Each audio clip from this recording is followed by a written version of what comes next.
بیچ دیا گیا اور میں پھر یثرب پہنچ گیا. دیکھیں کہاں کہاں سے پہنچتے ہیں.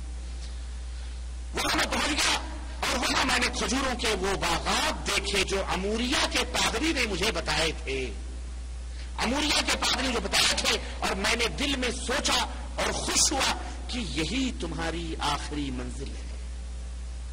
کہتے ہیں جب میں نے وہ چھوٹے چھوٹے پتھر اور کھجوروں کے باغات دیکھے ان کے مابین, تو میں سمجھ گیا کہ میری آخری منزل یہی ہے اور میں یہاں غلامی کے دن گزارنے لگا.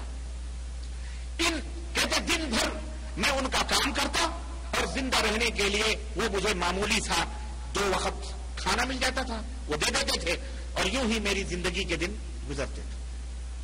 بسل وسل دے دیتے, پیاز وغیرہ, پیاز دے دیا, چاول دے دیا, نمک دے دیا, جاؤ بکریاں چراؤ, چاہے سیرم, چاہے مرو, چاہے کٹو, چاہے کچھ بھی ہو, ہے کہ نہیں. کہتے ہیں کہ یوں ہی میری زندگی کے دن گزرنے لگے. ان دنوں نبی اکرم صلی اللہ علیہ وسلم مکہ معظمہ میں اپنی قوم کو دین اسلام کی دعوت دینے میں مصروف تھے, لیکن میں غلامی کی وجہ سے آپ کے متعلق زیادہ معلومات حاصل نہ کر سکا, نہ مجھے معلوم ہو سکا. میں غلام تھا, غلاموں کو کیا معلوم اندر کیا ہو رہا. تھوڑے ہی عرصے کے بعد رسول اکرم صلی اللہ علیہ وسلم ہجرت کر کے یثرب پہنچ گئے. میں اس وقت کھجور کی چوٹی پر کام میں مصروف تھا. چوٹی اوپر, کھجور اوپر چڑھتے نا وہ کچھ گافے وفے مارنے کے لیے, کہتے میں اوپر بیٹھ کے کام کر رہا تھا لٹک کر کے, اور میرا آقا جو میرا باس, میرا مالک تھا, وہ نیچے کھجور کے درخت کے پاس بیٹھا ہوا تھا کہ اچانک اس کا چچا زاد بھائی دوڑتا ہوا آیا اور اس کی سانس پھولی ہوئی تھی اور گھبراہٹ کے عالم میں کہنے لگا کہ خدا بنو قیلا کو تباہ کرے, خدا بنو قیلا کو تباہ کرے, خدا بنو قیلا کو تباہ کرے. وہ آج قبا میں اس آدمی کے استقبال کے لیے جا رہے ہیں جو مکہ سے ہجرت کر کے آ رہا ہے, اور اس کا دعویٰ ہے کہ میں نبی ہوں. اس کا دعویٰ ہے کہ میں نبی ہوں.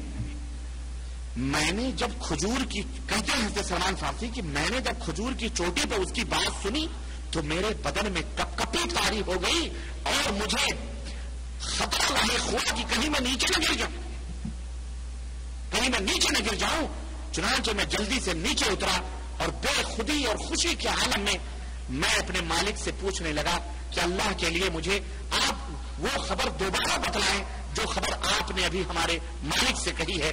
میری یہ حالت دیکھ کر میرے مالک کو غصہ آیا اور اس نے مجھے تابڑ توڑ گھونسے مارنا شروع کیے اور کہا ہوگا اس دخلکم اللہ رب, ہے کہ نہیں, یہی کہا ہوگا اسی ہوگی, اس دخلکم. کہتے ہیں رسید کیا اس نے سیدھا مجھے اور بڑبڑایا کہ تجھے اس سے کیا کام, چل تو اپنا کام کر, چل تو اپنا کام. کہتے ہیں کہ جب شام کا وقت ہوا تو دن تو گورنمنٹ کی, رات اپنی. وہ دن تو نوکری کرتے ہیں, مجبور ہیں, لیکن رات اپنی. حضرت سلمان فارسی کہتے ہیں جب شام کا وقت ہوا تو میں نے کھجوروں کا تھیلا جو توڑا تھا تھوڑا بہت بغل میں لیا اور نبی کریم صلی اللہ علیہ وسلم کو تلاش کرنے کے لیے نکلا. اللہ, یہ دل کی مراد ہے جو وہاں پوری ہو رہی ہے. کہتے تلاش کرتے کرتے میں وہاں پہنچ گیا جہاں رسول اکرم صلی اللہ علیہ وسلم تشریف رکھتے تھے, جلوہ فرماتے. میں آپ کی خدمت میں حاضر ہوا اور میں نے عرض کی کہ مجھے یہ پتا چلا ہے کہ آپ ایک صالح اور خدا ترس انسان ہیں, اللہ سے ڈرنے والے ہیں, اور آپ کے ہمراہ کچھ مسافر ساتھی بھی ہیں. اب دیکھیں ایسے نہیں کہ فلانے پیر صاحب آئیں گے, فلانی جگہ کھڑے رہیں گے تو جانا وہاں جا کے ان کو سلام کرنا, ان سے بیعت ہو جانا, اور پہنچ گئے تو دیکھا کہ کوئی کھڑا ہوا وہی سجدہ کر لیا آپ نے. نہیں, تحقیق کرو. کیا کرو؟ اب سلمان فارسی کا تحقیقی دور شروع ہو رہا ہے. یہ نہیں کہ جذبات میں آپ نیک آدمی ہیں, چلو خلاص پاؤں پکڑ کے اب ہم کو بیعت کر لو, ہم مسلمان. نہیں, سنو, اب امتحان لے رہے ہیں. کون سا امتحان؟ پہلا نشانی, پہلی تو انہوں نے سمجھ لی کہ چھوٹے چھوٹے سوکھے پتھروں کے مابین کھجور ہوں گے. دوسری نشانی کہتے کھجور لے کے گئے تھے پرکھنے کے لیے. کہتے ہیں آپ کے ساتھ کچھ مسافر بھی ہیں, میں نے سنا ہے آپ نیک آدمی ہیں, صالح آدمی ہیں, تو میرے پاس یہ صدقے کی کھجوریں ہیں, یہ آپ لیجئے اور کھائیے اور لوگوں کو کھلائیے. میں نے وہ پیش کر دی، میں اس پیش کرنے کے لیے حاضر ہوا ہوں. کہتے ہیں میں یہ کھجوریں پیش کرنے کے لیے حاضر ہوا ہوں. حضرت سلمان فارسی کہتے ہیں کہ نبی کریم صلی اللہ علیہ وسلم نے وہ کھجوریں لی اور اپنے ساتھیوں سے ارشاد فرمایا کہ ساتھیوں آؤ اور یہ کھجوریں کھاؤ. اور میں نے دیکھا کہ نبی کریم صلی اللہ علیہ وسلم اپنا ہاتھ روک کر کے بیٹھے. آپ نے نہیں کھایا. آپ نے اس میں سے کوئی کھجور نہ کھائی تو میں نے اپنے دل میں کہا یہ ایک نشانی تو پوری ہوئی، یہ ایک نشانی تو پوری ہوئی. پھر میں واپس چلا آیا. یہ ہے تحقیق. اس کو کیا کہتے ہیں؟ تحقیق. دین کو بھی حاصل کرو تو کیسے؟ بولو تحقیق کے ساتھ. کوا کان لیا جا رہا ہے تو کان ڈھونڈو پہلے، کان تمہارا ہے کہ نہیں، انہیں کی کوے کے پیچھے دوڑو. اور آج کے دور میں جو باطل پرست کفر شیطانیت جو چل رہی ہے، ایسے ماحول میں تو آپ کو مزید تحقیق کی ضرورت ہے. ہم جو بولیں اس کی بھی تحقیق کرو. کوئی بھی بولے اس کی تحقیق کرو. کوئی بھی بولے، ایک نہیں 10 آدمی سے پوچھو. کتنے آدمیوں سے حق تلاش کر کر کے بیچارے پہنچے. حضرت سلمان فارسی رضی اللہ تعالیٰ سنو، کہتے میں واپس آ گیا اور دوسرے دن اور کھجوریں لی اور نبی صلی اللہ علیہ وسلم کی خدمت میں حاضر ہو گیا اور عرض کی کہ چونکہ آپ صدقہ نہیں کھاتے اس لیے یہ آپ کے لیے کچھ کھجوریں بطور ہدیہ، یہ آپ لے لیجئے. چنانچہ جب میں نے آپ کی خدمت میں کھجوریں پیش کی تو آپ نے تحفہ قبول کیا اور خود بھی آپ صلی اللہ علیہ وسلم نے کھایا اور صحابہ کرام کو کھلایا. تو میں نے دل میں سوچا کہ یہ دوسری نشانی پوری ہوئی، یہ دوسری نشانی پوری ہوئی. اب باقی رہی تیسری.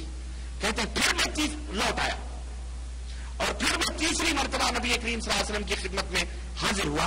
اس دفعہ آپ جنت البقیع میں اپنے کسی صحابی کی تدفین کے سلسلے میں تشریف فرما تھے. دفن کرنے کے لیے قبر وغیرہ کھدوا رہے تھے اور وہاں موجود تھے.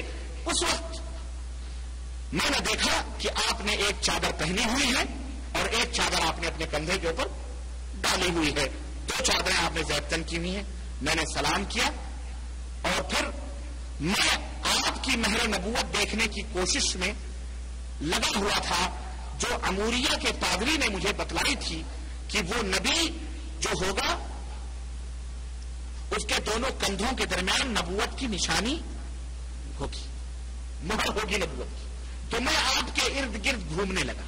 اللہ کوشش میں تھا کہ کسی طرح سے میں وہ نشانی دیکھوں، لیکن چونکہ وہ چادر کندھے پہ پڑی ہوئی تھی اس لیے مجھے وہ چیز نشانی دکھائی نہیں دے رہی تھی.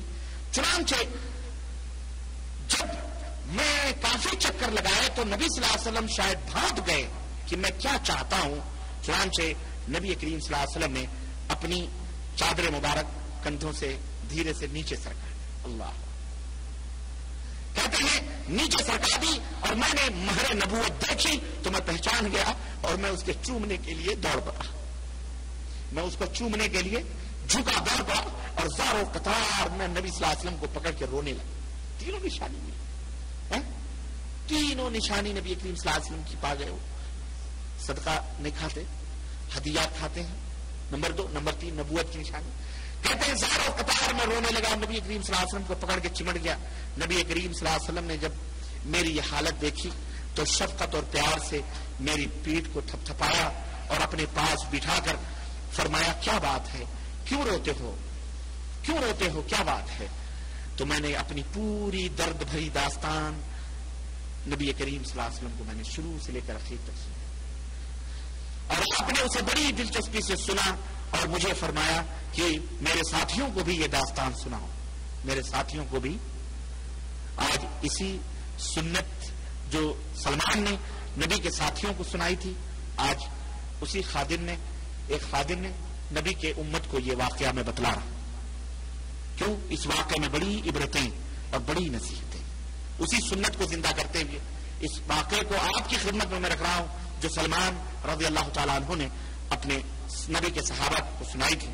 کہہ رہے یہ داستان انہیں بھی سناؤ. میں نے انہیں اپنی تمام داستان سنائی. ان میں لوگ بڑے خوش ہوئے اور میں نے بڑی محنت کے بعد اور بڑی جستجو کے بعد میں اپنی منزل کو پا لیا. بڑی محنتوں کے بعد. سلام ہو حضرت سلمان فارسی پر جس دن وہ حق کی تلاش کے لیے گھر سے نکلے.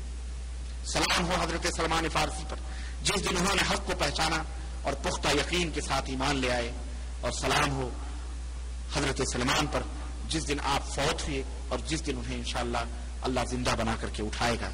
میرے بھائیوں، میرے عزیز و دوستو، حضرت سلمان فارسی رضی اللہ تعالیٰ عنہ کے تعلق سے احادیث میں بڑے فضائل وارد ہوئے ہیں۔ ایک دفعہ نبی کریم صلی اللہ علیہ وسلم سے کہنے لگے اللہ کے نبی، میرا تو اپنے کسی باپ کو اپنا میرا کوئی باپ نہیں جو اسلام میں ہو۔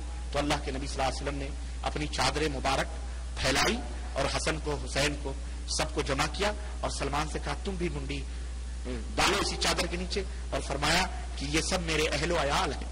اللہ، حضرت سلمان کو کیا کہا؟ یہ میرے اہل و عیال ہیں، یہ میرے خاندان کے لوگ۔ اللہ کے رسول صلی اللہ علیہ وسلم فرماتے ہیں کہ صحابہ کے جو ہے میرا یہ سلمان فارسی کبھی بھی کوئی ایسا موقع نہیں تھا کہ جہاں نبی کریم صلی اللہ علیہ وسلم اکیلے رہے ہوں اور حضرت سلمان کو انہوں نے چھوڑ دیا۔ حضرت سلمان ہمیشہ ان کے ساتھ رہا کرتے تھے۔ ایک دفعہ کسی بات پر کچھ صحابہ سے کچھ تو میں ہو گئی تو نبی کریم صلی اللہ علیہ وسلم نے ان سے، اور حضرت سلمان ناراض ہو گئے، وہ بھی ناراض ہو کے چلے گئے۔ تو اللہ کے نبی نے کہا کہ تم نے سلمان سے جھگڑا کر کے تم نے سلمان کو نہیں ناراض کیا ہے بلکہ اللہ کو ناراض کیا ہے، جاؤ سلمان سے معافی۔ یہ تھی نبی کریم صلی اللہ علیہ وسلم کی شفقت اور محبت حضرت سلمان فارسی رضی اللہ تعالی عنہ کے ساتھ۔ میرے عزیز، میرے دوست، بڑی عبرتیں ہیں اس واقعے میں، اپنے بچوں کو، اپنی بیویوں کو، آنے والی نسلوں کو اس بطل جلیل اور اس بہادر صحابی رسول اور اس جویائے حق کے عظیم شہسوار کے اس واقعے کو آپ اپنے بچوں کو اور سب کو آپ سنائیں، بتائیں، اور اس طرح کے واقعات موجود ہیں کتابوں کے اندر، آپ اس کو پڑھیں۔ انشاءاللہ تعالی اس سے بہت بڑی روشنی اور بہت ہدایتیں اور بہت تعلیمات ہمیں اور آپ کو ملتی ہیں۔ حضرت سلمان فارسی جیسا کہ میں نے بتلایا کہ بہت بڑے عابد اور بہت بڑے زاہد اور بہت بڑے عقل مند تھے۔ نبی کریم صلی اللہ علیہ وسلم نے فرمایا سلمان کے کندھے پر ہاتھ رکھ کر کے کہ سلمان وہ ہے کہ ایک دن اس کی نسل میں ایسے لوگ پیدا ہوں گے کہ اگر علم آسمان پر ہو، ثریا پر ہو، وہاں سے بھی وہ علم لے کر کے آئیں گے۔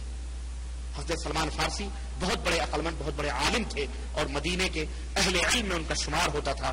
چنانچہ صحابہ کہتے ہیں کہ سلمان کو اگلے اور پچھلے تمام علوم کا پتہ تھا، وہ علم کا ایک سمندر تھے۔ چار شخصیتیں تھیں، عبداللہ ابن مسعود اور ایک ہستے عبداللہ ابن سلام جو یہودی تھے اور یہودی کے بعد مسلمان ہوئے تھے، اور یہ مجوسی تھے حضرت سلمان فارسی، اس سے مسلمان ہوئے تھے۔ تو اول اور آخر کا مطلب یہی تھا کہ پہلے بھی دین کو کے جانکار وہ ہیں اور جس دین میں آئے ہیں آخر میں اسلام میں، اس دین کے بھی جانکار ہیں، اس لیے انہیں دونوں دینوں کا اچھی طرح سے پتا ہے۔ تو ہم میں سب سے زیادہ عالم اور سب سے بڑے عالم سلمان فارسی۔